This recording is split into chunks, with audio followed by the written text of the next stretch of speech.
ईश्वर का दिया कभी अल्प नहीं होता, टूट जाए वो संकल्प नहीं होता।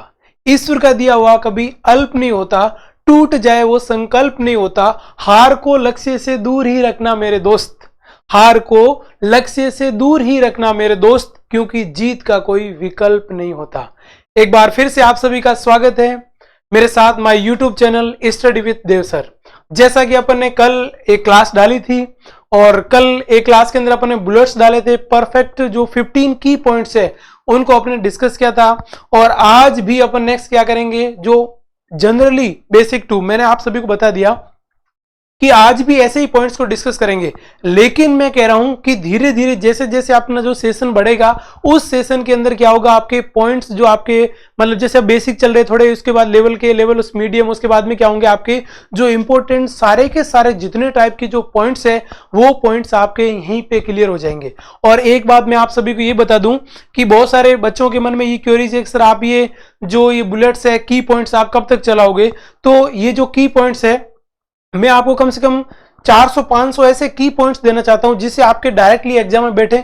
और जैसे ही आपका एग्जाम से पहले, जैसे आपका अभी सीएचओ का एग्जाम आ रहा है या कोई सा भी एग्जाम आ रहा है, उससे पहले अभी सीएचओ का एग्जाम आ रहा है तो उससे पहले अपन क्या करेंगे, एक जो सीएचओ बेस्ड मॉडल पेपर मैं आपके लिए तैयार कर रहा हूं और उसमें मैं क्या होऊंगा, आपके टोटल 5 जो आपके जो मॉडल पेपर जो एनएचएम के ऊपर आधारित है। एनएचएम का मतलब हुआ ऐसे मॉडल पेपर जिसको आप राजस्थान के अंदर भी यूज कर सकते हो, जिसको आप एमपी में भी यूज कर सकते हो, जिसको आप यूपी में यूज करते हो। मतलब जितने स्टेट के जो सीएचओ नाम का जो एग्जाम होता है उसके लिए मॉडल पेपर आते हैं। कौन जारी करता है? एनएचएम। उसी मॉडल पेपर के आधारित मैं आपके लिए 5 टोटल मॉडल पेपर बनाऊंगा, जिसके अंदर मैं आप सभी को यह बता देता हूं कि उसके अंदर 100 क्वेश्चन होंगे, मतलब आप ये मान के चलो 500 क्वेश्चन होंगे और पूरा का पूरा सिलेबस बेस्ड रहेगा।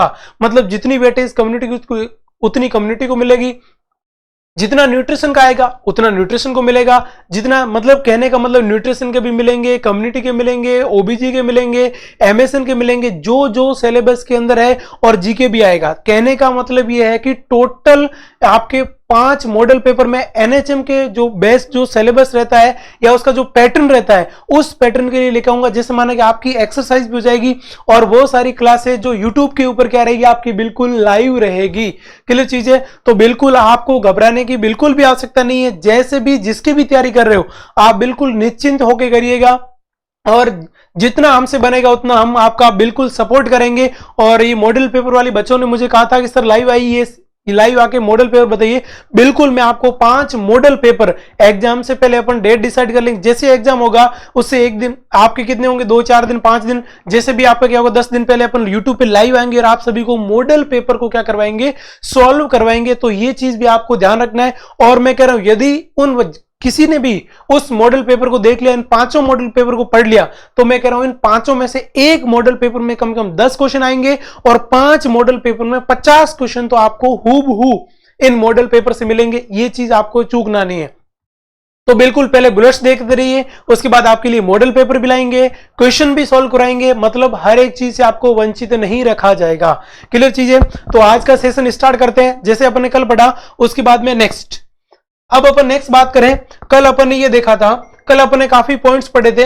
आज का जो अपना फर्स्ट पॉइंट है उस पॉइंट को देखिएगा और वो पॉइंट क्या कह रहा है, ध्यान रखना। यहां से भी आपके क्वेश्चन आते हैं। सबसे यदि मैं फर्स्ट ऑफ ऑल बात करूं तो क्या लिखा हुआ है आपका, आर्टिफिशियल एक्टिव इम्यूनिटी। ये किसका टाइप है आपका, एक इम्यूनिटी का टाइप है। और कौन सी इम्यूनिटी? Active immunity. ये क्या कह रहा है कि जो आर्टिफिशियल एक्टिव इम्यूनिटी होती है मे प्रोड्यूस बाय द वैक्सीनेशन। बहुत बढ़िया टर्म है, ध्यान रखना। ये क्वेश्चन आता है सिंपल सा कि vaccination which type immunity produce, कि वैक्सीन के द्वारा कौन से टाइप की इम्यूनिटी प्रोड्यूस होती है। तो आप क्या करोगे, राइट आंसर आपको क्या करना है, आर्टिफिशियल एक्टिव करोगे। और वैक्सीनेशन की मैं बात करूं तो किसकी बात हो रही है दोस्तों, वैक्सीन की बात हो रही है। और वैक्सीन की बात हो रही मतलब किसकी बात हो रही है, कहने का मतलब कोई भी वैक्सीन, कोई भी आपकी लाइव वैक्सीन होगी, कोई भी आपकी क्या होगी दोस्तों, किल्ड वैक्सीन होगी। क्लियर चीज है, लाइव, किल्ड और तीसरी कौन सी, टॉक्सोइड। यदि आप किसी भी टाइप की वैक्सीन का यूज कर रहे हो तो दोस्तों क्या कहलाएगा, एक्टिव इम्यूनाइजेशन कहलाएगा। उसके बाद देखो नेक्स्ट सेम लाइन लिखा है, क्या लिखा हुआ है, आर्टिफिशियल पैसिव। क्या लिखा हुआ दोस्तों, आर्टिफिशियल पैसिव। ऊपर लिखा आर्टिफिशियल एक्टिव और नीचे लिखा आर्टिफिशियल पैसिव। मतलब यदि आपका आर्टिफिशियल और इम्यूनिटी सेम है, या एक्टिव है या पैसिव है, इन दोनों वर्ड यदि आपको देख के जब भी क्वेश्चन कर रहे हो तो आप दोनों वर्ड को देखना है कि एक्चुअली में क्या कर रहे हैं। तो ध्यान रखना, artificial passive immunity is through the parental administration of the antibodies. क्या कह रहा है कि जो आपकी आर्टिफिशियल पैसिव होती है ना, वो आप पेरेंटल मतलब क्या करते हो, उसको पेरेंटल रूट से दिया जाता है। उसके अंदर कहने का मतलब ये है, जैसे मैं एक एग्जांपल लेता हूं, ध्यान रखना दोनों के दोनों आपके एक एग्जांपल ले रहा हूं जिससे आपकी आर्टिफिशियल एक्टिव भी क्लियर हो जाएगी और आर्टिफिशियल पैसिव भी क्लियर हो जाएगी। देखना, ध्यान रखना, मैं एक सिंपल सा एग्जांपल ले रहा हूं जिसका नाम क्या है, टीडी।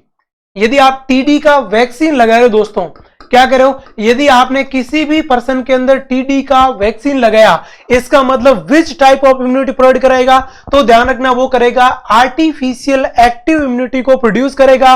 और ध्यान रखना यदि दोस्तों, यदि मैं क्या करता हूं, जो टीडी जैसे माने कि टिटनेस है, जिसको अपन क्या बोलते हैं, टिटनेस का क्या आता है, सीरम आता है। क्या आता है, ध्यान रखना, यदि आप टिटनेस का कोई भी सीरम का यूज कर रहे हो, इसका मतलब क्या हुआ, वो कैसा होगा, पैसिव।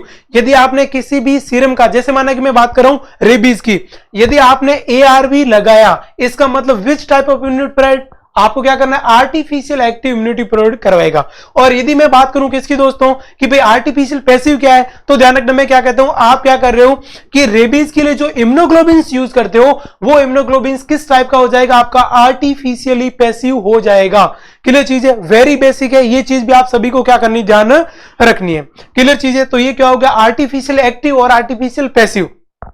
एक्टिव का मतलब आपने ऐसी कोई एक्टिव चीज डाली जिसकी वजह से आपकी बॉडी के अंदर आपकी बॉडी ने काम किया और उसने एंटीबॉडी बनाई, दिस इज द एक्टिव। और पैसिव का मतलब आपने बनी बनाई हुई एंटीबॉडी, किसी रेडीमेड एंटीबॉडी यदि किसी भी इंडिविजुअल के अंदर आप क्या कर रहे हो, प्रोड्यूस कर रहे हो, that's means also called artificial passive immunity.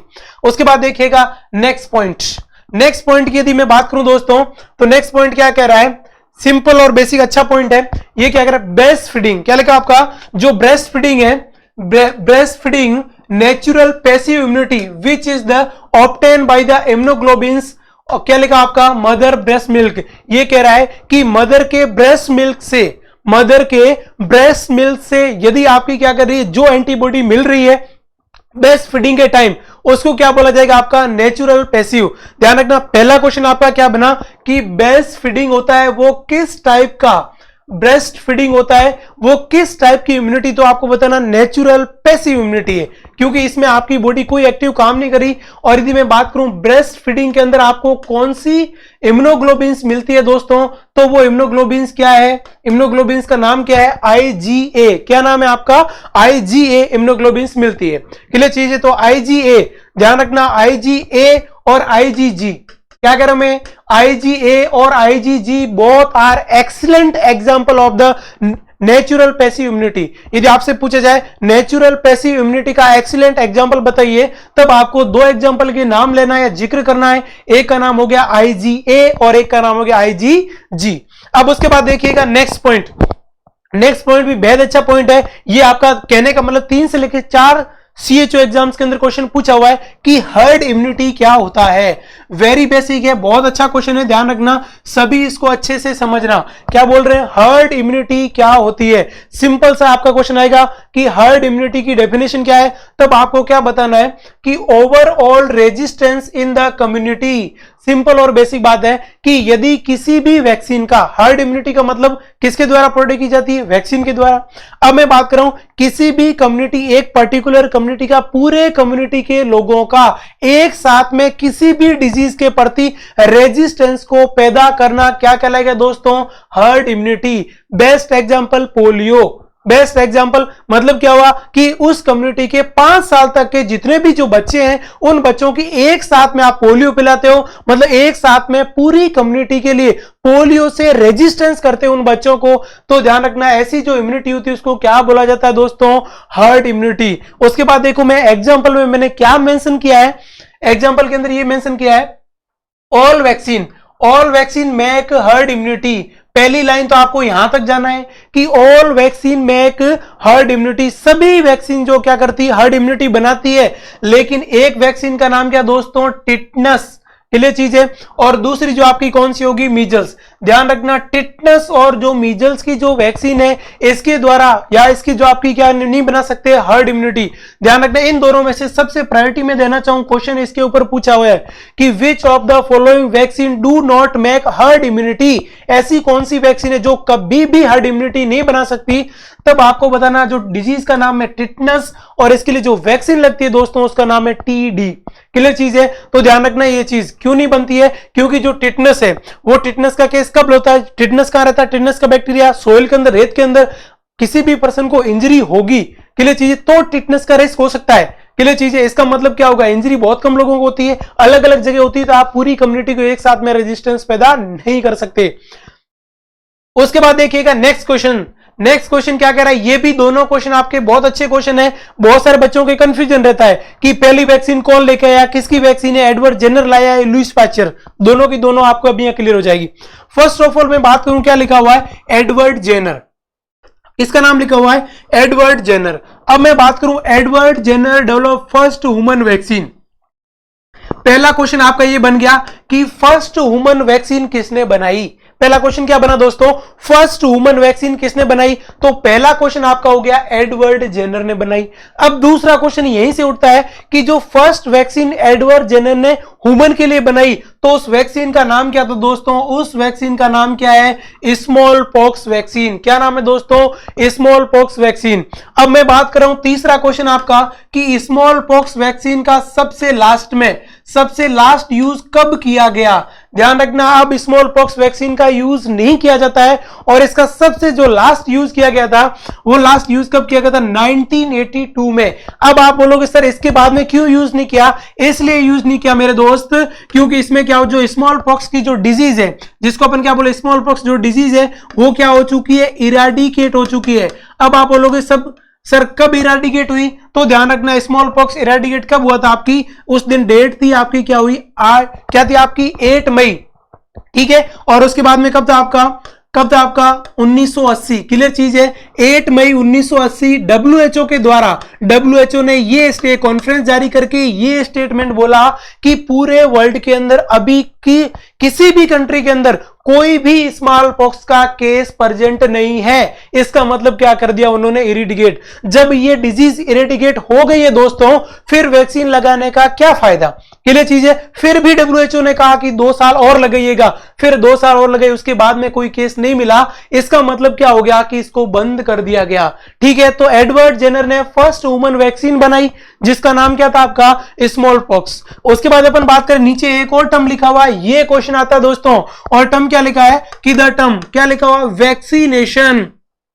The end coin term the vaccination word was given by, simple सा क्वेश्चन आता है vaccination word was given by. Clear चीज है, यदि vaccination word was given by आता है इसका मतलब ये वर्ड भी किसने दिया था, इन भाई साहब ने दिया था। इनका नाम क्या है, एडवर्ड जेनर। क्या नाम है इनका, एडवर्ड जेनर। क्लियर चीज है। तो ध्यान रखना Edward Jenner given term vaccination. Clear चीज है, ये ध्यान रखना, ये दोनों आपके क्वेश्चन हो गए। वैक्सीनेशन वर्ड क्यों दिया, क्योंकि वैक्सीनेशन का मतलब होता है कि यदि आप किसी भी वैक्सीन को परफॉर्म कर रहे हो या किसी भी वैक्सीन को लगा रहे हो तो उसको क्या बोला जाएगा, वैक्सीनेशन। वैक्सीन एडमिनिस्ट्रेशन करने की जो प्रोसेस होती है उसको दोस्तों वैक्सीनेशन बोला जाता है। और वैक्सीन क्या होती है, वैक्सीन एक केमिकल कंपाउंड होता है। क्या होता है आपका, एक केमिकल कंपाउंड होता है जिसके द्वारा किसी भी पर्सन या किसी भी इंडिविजुअल के अंदर किसी भी प्रकार की इम्यूनिटी को आपको क्या करना, डेवलप करना है, तो उसको वैक्सीन बोला जाता है। अब उसके बाद देखिएगा नेक्स्ट, देखो नेक्स्ट क्या लिखा है, Lewis pasture develop the first vaccine for the anthrax and rabies. ये भी ध्यान रखना है कि लुईस पास्चर भाई साहब ने कौन सी 2 वैक्सीन का सबसे पहले डेवलपमेंटल किया था। यदि आपसे पूछा जाए, एक तो डिजीज का नाम है एंथ्रेक्स, जो आपने नाम सुना होगा, इसका जो पॉजिटिव एजेंट है उसका नाम है बैसिलस एंथ्रेकोसिस, उसकी वजह से जो आपके एंथ्रेक्स डिजीज होती है। और उसके बाद में क्या नाम है, रेबीज। यदि आपसे पूछा जाए कि रेबीज का वैक्सीन कोइन किसने किया या इसकी डिस्कवरी किसने करी, तो बिल्कुल आपको सीधा सटीक सा जो आपका आंसर देना है वो आंसर आपका क्या जाएगा, लुईस पास्चर जाएगा। क्लियर चीज है, रेबीज की वैक्सीन लुईस पास्चर और स्मॉल पॉक्स की वैक्सीन एडवर्ड जेनर। ये सारे के सारे आपके क्वेश्चंस क्लियर होने चाहिए। उसके बाद देखिएगा नेक्स्ट, ये भी बड़ा अच्छा क्वेश्चन है, इसको भी समझना। और ये सारे क्वेश्चन आपको पता है, इजी क्वेश्चन है, लेकिन मैं इनमें और चीजें ऐड कर रहा हूं जिससे और आपको क्या अच्छे से क्लियर हो जाए। अब देखिएगा क्या लिखा हुआ है कि आईजीजी, क्या लिखा हुआ, IgG is the major serum immunoglobins and is the only immunoglobins which can cross the placenta. पहला क्वेश्चन ये लाइन यूं कह रही है कि इम्यूनोग्लोबिन्स में एकमात्र ऐसी इम्यूनोग्लोबिन्स है जो मदर से फीटस में जाती है और किसके द्वारा जाती है, प्लेसेंटा। इसका मतलब ये हो गया, उसका नाम क्या है, आईजीजी। इसका मतलब मैं ये कह सकता हूं कि एक ऐसी इम्यूनोग्लोबिन्स है जो प्लेसेंटा को क्रॉस करते हुए बेबी या फीटस के अंदर क्या करती है, इम्यूनिटी प्रोवाइड करती है, वो भी पैसिव। क्लियर चीज है। उसका नाम क्या है दोस्तों, उसका नाम क्या है, आईजीजी। क्या नाम है, इम्यूनोग्लोबिन जी। और आपको काइंड ऑफ इंफॉर्मेशन और ज्यादा बता देता हूं कि ये जो क्रॉस करती है वो कब करती है, 12 वीक के ऊपर करती है।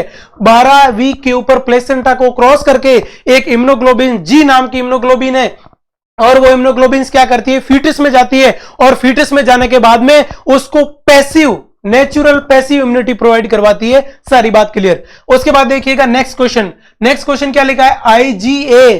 क्या लिखा है, IgA is the main immunoglobins which is the present in the body secretion. ये आपका क्वेश्चन हो गया कि आईजीए इम्यूनोग्लोबिन्स होती है। क्लियर चीज है, वो इम्यूनोग्लोबिन्स कहां प्रेजेंट रहती है या आपको कहां से मिलती है।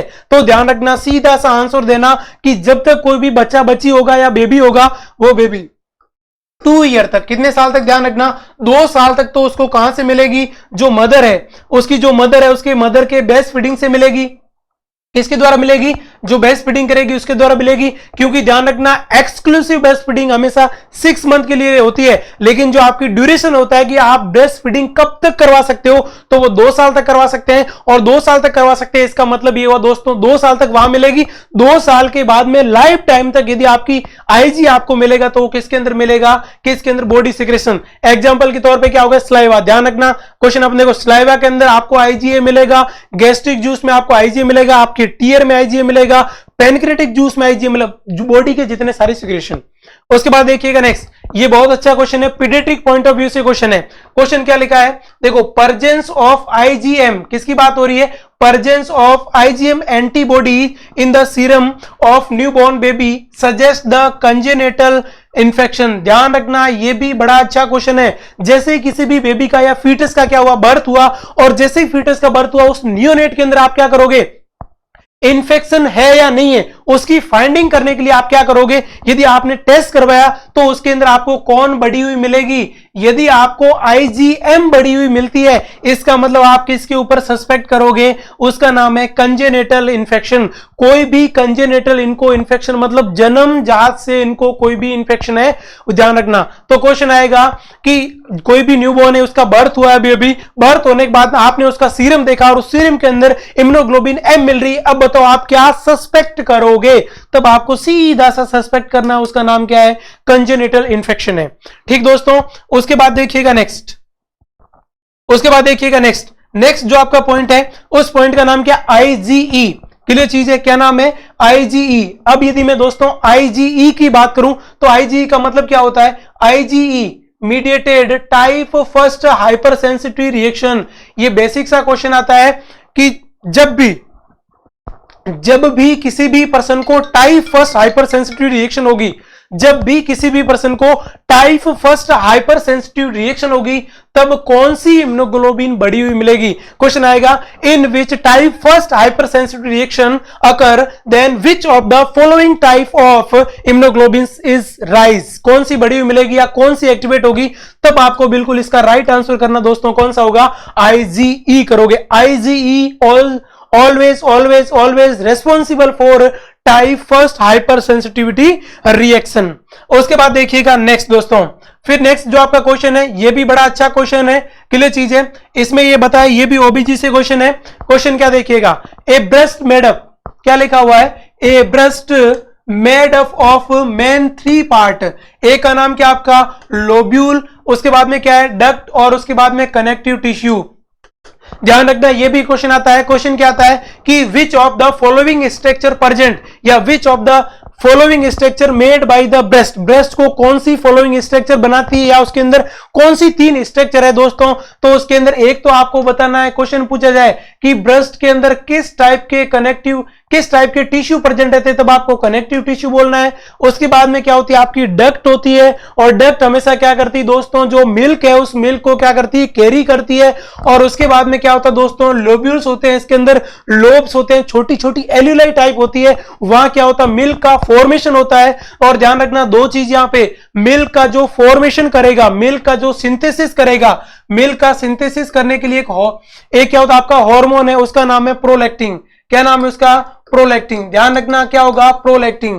प्रोलैक्टिन है जो आपका वो हार्मोन है, हमेशा क्या करेगा, मिल्क का सिंथेसिस करने का काम करता है। और एक का नाम है ऑक्सीटोसिन, और ऑक्सीटोसिन हमेशा क्या करेगा, मिल्क इजैकुलेशन का, जो डक्ट के अंदर जो मिल्क है उस मिल्क को इजैकुलेशन करने का काम करेगा।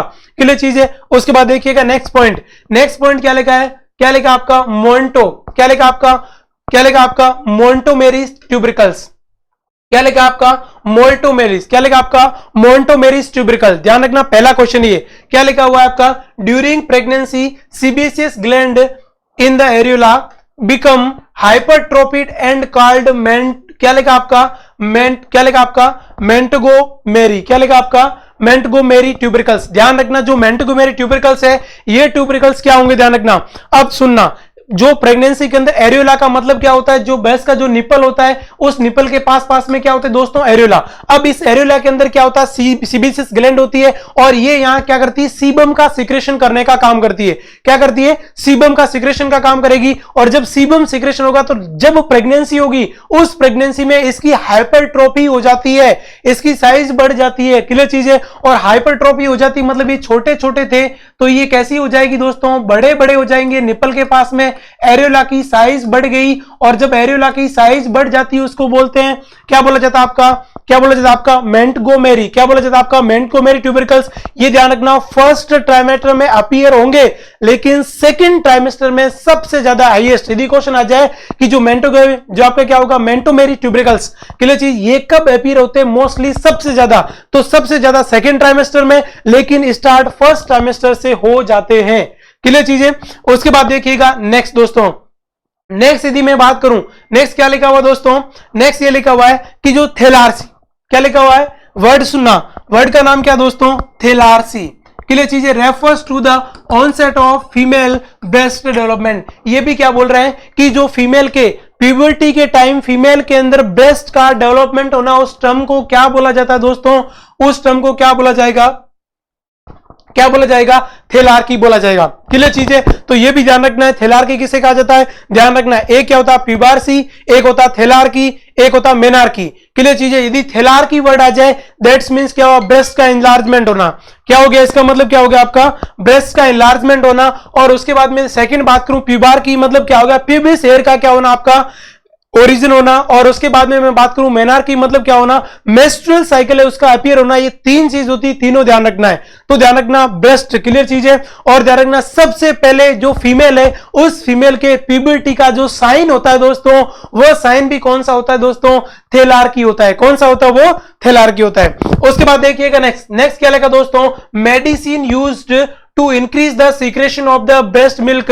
ऐसी कौन सी मेडिसिन है जिसके द्वारा जो ब्रेस्ट के अंदर पड़ा जो ब्रेस्ट मिल्क है उसको सीक्रेट किया जाए या इजैकुलेशन करा जाए, उसके लिए दोस्तों कौन सी होगी, तो ध्यान रखना उसका नाम क्या है, आपने नाम सुना होगा मेटाक्लोप्रोमाइड, जिसको अपन क्या बोलते हैं दोस्तों, रेगलोन भी बोलते हैं। क्या बोलते हैं दोस्तों, रेगलोन का एक इंजेक्शन आता है।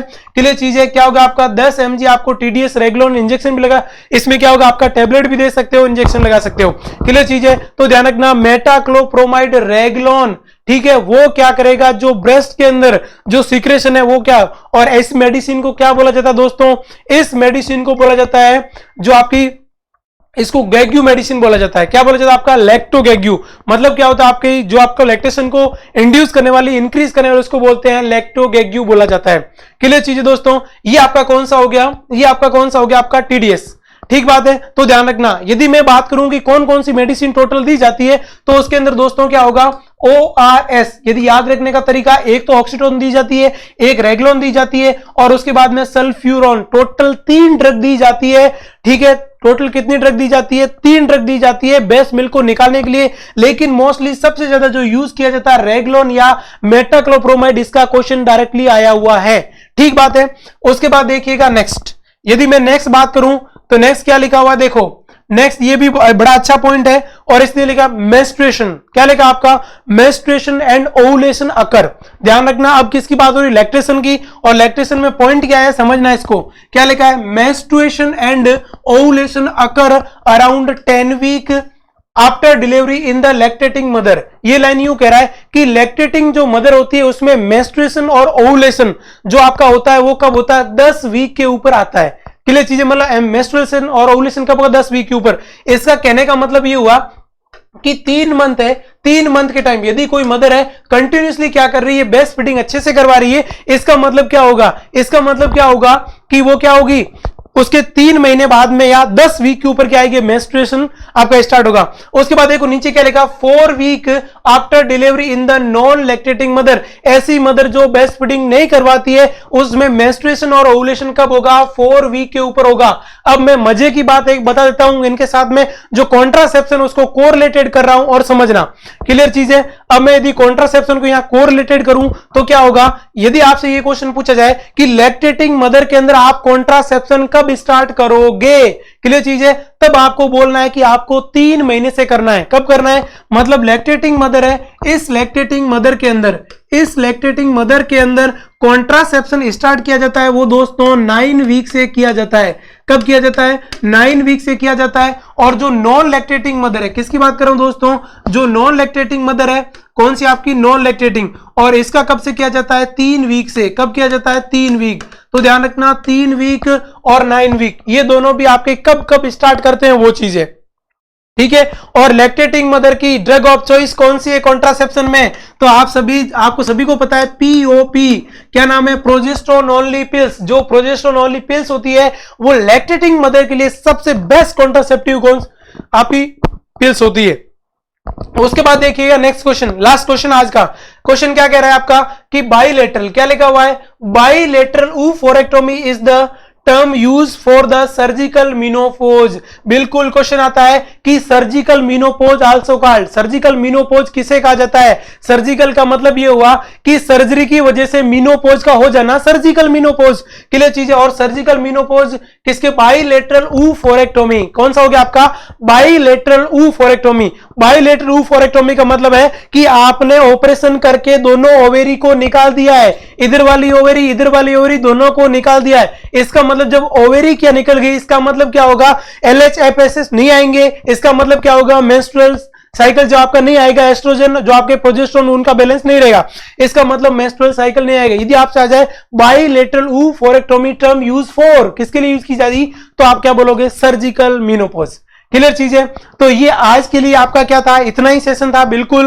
और आपने देखा होगा बहुत इंटरेस्टिंग। अभी तो ध्यान रखना, अभी तो आपके ओबीजी ये से आपके टॉपिक आने स्टार्ट हुए। अभी तो पूरी कम्युनिटी आएगी, अभी तो पूरी ओबीजी आएगी, अभी तो आपकी पूरी न्यूट्रिशन बाकी है, अभी तो आपकी एमएसएन बाकी है। आपके पास में इतने शानदार से पॉइंट्स हो जाएंगे।